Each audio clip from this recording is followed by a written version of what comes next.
കർത്താവിൽ ആശ്രയിക്കുന്നവൻ അചഞ്ചലമായി എന്നേക്കും നിലകൊള്ളുന്ന സിയോൻ പർവ്വതം പോലെയാണ്. കണ്ടോ, കർത്താവിനെ ആശ്രയിക്കുന്നവൻ, ട്രസ്റ്റ്, ഇതാണ് വിശ്വാസം.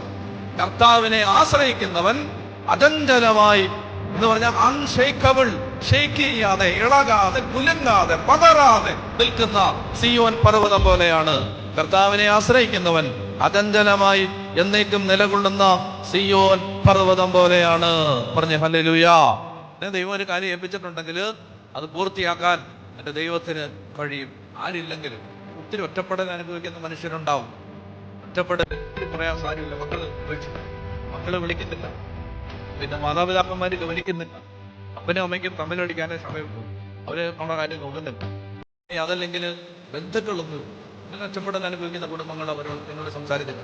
ഭർത്താവിന്റെ ഭാഗത്തുനിന്നും ആരുമില്ല, ഭാര്യയുടെ ഭാഗത്തുനിന്നും ബന്ധുക്കളുടെ ബന്ധുബലവും സഹായവും ഇല്ല. ഇവര് ചില സ്ഥലങ്ങളിലൊക്കെ ചെല്ലുമ്പോൾ ചിലര് എന്തെന്നറിയാം, നാട്ടുകാരെ അയലോക്കാരെല്ലാം ഉപദ്രവിക്കും. ഇവരുടെ കാര്യം പറയാൻ ആരുമില്ല, കാരണം അവരവിടെ ഒറ്റപ്പെട്ട് താമസിക്കുന്നവരാണ്. ഇങ്ങനെയൊക്കെയുള്ള കുടുംബങ്ങൾ.